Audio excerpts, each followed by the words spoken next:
Ça y est, c'est fini tout le bordel de paiement des cartes d'abonnement, des cartes de ceci, de cela, avec la nouvelle loi AFIR. Eh ben, pas du tout. Et tu vas voir pourquoi. J'ai vraiment étudié en profondeur la loi AFIR. Alors, qu'est-ce que c'est que cette loi AFIR? Cette loi AFIR, c'est la régularisation de l'infrastructure des carburants alternatifs, AFIR in English, of course. Alors, aperçu des nouvelles dispositions. Oui, dans toute la vidéo, tu verras, je dis carte bleue au lieu de carte bancaire. Donc c'est pour ça que dans les titres, je mets CB, comme ça moi je me trompe pas. Et puis je me trompe aussi de temps en temps, je me dis peut-être kilowattheure au lieu de kilowatt et kilowatt au lieu de kilowattheure. Et puis peut-être qu'à d'autres moments je me trompe aussi. Bon, tu ne m'en tiendras pas grief, j'espère. Merci. Selon le règlement, de nouvelles obligations pour les entreprises de recharge de véhicules électriques sont entrées en vigueur le 13 avril 2024. Utilisation ad hoc, comme disait mon capitaine. Ce sera plus facile.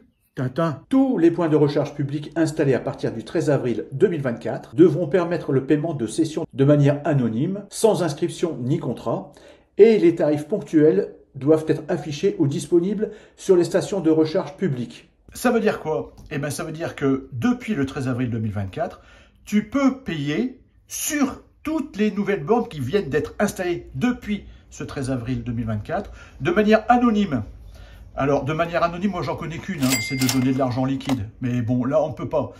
Eux, ce qu'ils disent de manière anonyme, c'est avec une carte bleue, avec contact ou sans contact. C'est ça que ça veut dire. Et la deuxième chose, il faut que les prix soient affichés ou disponibles. Alors, disponibles sur la borne par l'intermédiaire d'un écran digital ou par l'intermédiaire d'affichage, que ce soit sur la borne, par totem ou ailleurs. Les tarifs ad hoc, c'est le même capitaine que tout à l'heure, fixés par les exploitants de points de recharge, devront être justes et équitables, mais aussi faciles à identifier et à comparer. Ces prix doivent également être transparents. L'ensemble des détails tarifaires doivent être fournis de manière claire à l'usager avant qu'il ne lance une session de recharge. Alors ça veut dire quoi? La même chose que précédemment. Alors surtout là, ce qui est important, c'est que parfois, quand tu arrives devant une borne, il n'y a rien d'affiché. Il n'y a rien d'éclairé. Tu ne sais pas combien tu vas payer. Tu ne sais absolument rien. Donc là, ce qui est important, c'est que avant de rentrer dans ton moyen de paiement, donc notamment une carte bleue ou autre chose, tu auras l'information tarifaire bien claire et bien précise. Oui, parce que cette option nouvelle de paiement par carte bleue, elle vient se rajouter aux options existantes. Elle ne vient pas à la place des autres options. Moi, je l'ai compris comme ça. Si toi, tu as des informations complémentaires, n'hésite pas à me le dire en commentaire. Mais pour moi, c'est une option supplémentaire. Ça va rassurer les gens, effectivement. Le fait d'avoir sa carte bleue sur soi physique ou sur son téléphone, ça va rassurer énormément de personnes. À propos de l'affichage, attention au QR code. Il y aura toujours la possibilité de scanner un QR code pour payer, mais des petits malins créent des faux sites et donc des faux QR codes. C'est facile, ils rajoutent un autocollant sur l'autocollant existant et toi, tu peux te faire arnaquer. Il faut y faire attention, on ne pense pas tout de suite, quand on arrive à une barre, de se dire tiens, est-ce que le QR code est beau? Est-ce qu'en dessous de l'autocollant, il y a un autre autocollant? Donc attention au QR code. Au fait, pour toutes les cartes de recharge, j'ai fait une vidéo que tu retrouveras au-dessus, là, la vidéo. Super intéressante sur tous les moyens de paiement aux différentes bornes de recharge, avec quelle est la meilleure, quelle est la moins chère. Ça peut toujours aider. Pour les stations de recharge publiques de plus de 50 kW, comme les chargeurs rapides DC, donc courant continu, donc les tarifs sont restreints à un coût par kilowattheure. Bon, ça c'est quand même la deuxième bonne nouvelle. La première bonne nouvelle, pouvoir payer avec sa carte bleue. Deuxième bonne nouvelle, un prix au kilowattheure et uniquement au kilowattheure. Et uniquement sur les bornes supérieures ou égales à 50 kW. Bon, en dessous, comme tu verras après, c'est encore le bins, quoi. Et optionnellement, peuvent inclure des frais d'occupation par minute, comme le fait Tesla. Alors, cette limitation ne s'applique pas aux tarifs ponctuels pour les bornes de moins de 50 kW. Oui, parce que tout ce que on voit là, c'est que pour les bornes égales ou supérieures à 50 kWh. Pour celles-ci, les prix doivent être présentés dans l'ordre suivant, au kilowattheure, à la minute, à la session, et ensuite tous autres frais applicables. Donc, en dessous de 50 kWh, toujours usine à gaz. Au-dessus de 50 kWh, ce sera que au kilowattheure, mais ce qui ne t'empêchera pas d'avoir des abonnements, comme par exemple avec Tesla. Les fournisseurs de services de mobilité, MSP, sont aussi tenus de pratiquer une tarification transparente, raisonnable et non discriminatoire. Et il leur est interdit d'imposer des frais supplémentaires pour le roaming international. Alors, la tarification transparente, raisonnable et non discriminatoire, Alors j'ai cherché dans les textes non discriminatoires, je me t'ai dit, tiens, est-ce que ce serait peut-être en fonction de la marque du véhicule, de faire payer plus ou moins cher, mais bon, je ne pense pas que ce soit ça. Mais non discriminatoire, je pense que c'est plutôt la possibilité de payer donc avec la carte bleue à un tarif raisonnable, comparé à une obligation de payer avec une carte tierce à un tarif majoré de 10%. Je pense que c'est ça. Dis-moi en commentaire si je me trompe. Et le côté roaming international, bah, c'est un petit peu comme les abonnements téléphoniques. Hein. C'est donc de payer, enfin un petit peu comme les abonnements téléphoniques. Donc c'est si tu pars à l'étranger, donc de payer le même tarif ou de bénéficier du même abonnement, la même chose si tu vas par exemple sur une marque de borne à l'étranger par rapport à la France. Parce que c'est pas forcément toujours le cas, hein, ça. Mais bon, déjà rien qu'en France, tu vois Tesla, c'est pas forcément les mêmes tarifs en fonction des endroits où tu vas recharger. Bon, donc ça me paraît, encore une fois, tout ça très très compliqué.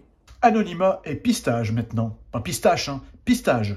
Alors après, on va dire, oui, mais bon, maintenant avec la carte bleue, on ne sera plus pisté comme on peut l'être avec des cartes d'abonnement ou des cartes de fidélité ou des choses comme ça. Enfin, si, hein, si, de la même façon. Hein. Faut pas croire, hein, avec ta carte bleue, t'es pisté, entre guillemets, avec une carte d'abonnement, t'es pisté, et même avec ton téléphone, t'es pisté, hein, Google ou n'importe quoi. Je sais pas si t'as remarqué, vu que tu regardes des vidéos sur YouTube, ça c'est impressionnant, ça m'est arrivé plusieurs fois. Un petit exemple, mais rapide, et je t'embête pas plus longtemps. Il y a pas longtemps, j'ai reçu un ami à la maison, il m'a raconté qu'il risquait d'avoir un cancer de la prostate, et puis pour finir, quelques jours après, il était revenu pour me dire que tout se passait bien, donc très bonne nouvelle, et en même temps, il parlait de ses enfants, de ses petits-enfants, et notamment avec des problèmes de couches culottes. Et ben, je peux t'assurer que le lendemain, je prends mon téléphone pour regarder YouTube, je défilais des vidéos, et ben, je te promets, j'ai eu des pubs sur le cancer de la prostate et les couches pour les enfants. Ils se sont pas trompés. Ils auraient pu mettre les couches pour les personnes âgées.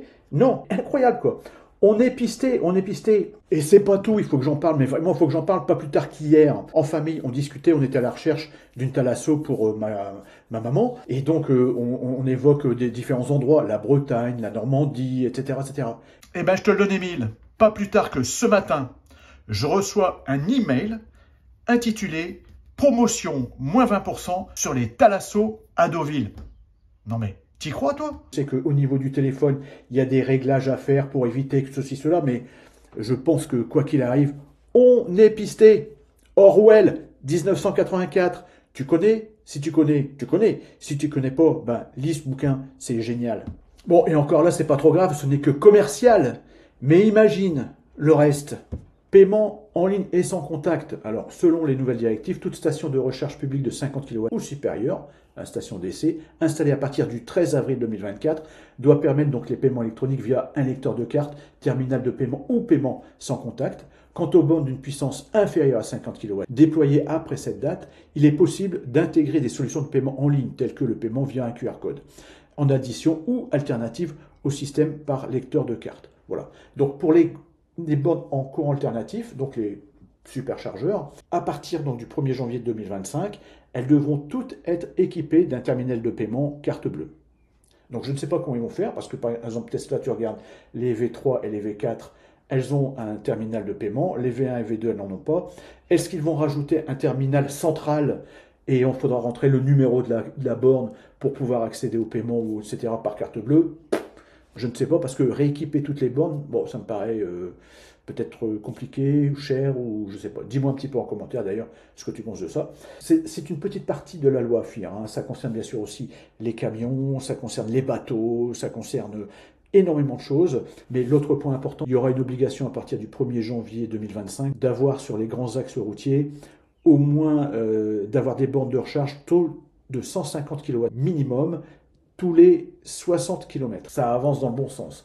Est-ce que ça va rassurer les gens, les potentiels acheteurs, de s'orienter vers les véhicules électriques? Ah oui, au fait, si tu t'intéresses aux bornes de recharge électrique, aux cartes de recharge électrique, c'est que peut-être tu t'intéresses aux véhicules électriques. J'ai fait un e-book gratuit, donc n'hésite pas à le télécharger. Tu as le lien sous la vidéo. C'est gratuit. On peut rentrer dans un autre débat. Le véhicule électrique est cher, est très cher, hein, d'une manière globale. Quand on compare un électrique par rapport à un classique, quand on regarde une Peugeot 208 électrique, une Peugeot 208 essence, il y a un écart énorme. Je pense que les constructeurs, comme c'est un nouveau produit, comme tous les nouveaux produits, ben, se gavent un peu. Mais bon, il y a l'arrivée des Chinois, et puis les Chinois, ils font des bagnoles électriques quand même de plus en plus belles, de plus en plus performantes, je trouve. Bon, et puis comme on est tous à la recherche d'avoir un prix moindre, quand ça va débouler, ça a déjà d'ailleurs déboulé sur le marché, je pense que ça va faire mal, quoi. Mais bon, c'est la loi du marché, c'est comme ça. Même si le gouvernement impose des taxes sur les véhicules d'importation, je crois qu'il y a encore du boulot. Pour ceux qui disent, ouais, on aura terminé, il n'y aura plus de problème de paiement, on paiera avec la carte bleue. Oui, et puis après, écoute, regarde encore une fois cette vidéo, hein. Mais si le terminal ne fonctionne pas, ça arrive, hein, ça arrive, le terminal ne fonctionne pas, et ben tu seras bien content d'avoir une alternative, notamment ton téléphone ou une carte de paiement d'une société tierce. Ne pas oublier ça. Alors, en conclusion, oui, des bonnes choses. Le paiement au kilowattheure sur les bornes supérieures à 50 kW, tu peux payer en carte bleue. Après, quel va être le prix du paiement à la carte bleue? Est-ce qu'il sera plus intéressant, moins intéressant? Il y aura encore des abonnements. Regarde ce que fait Tesla.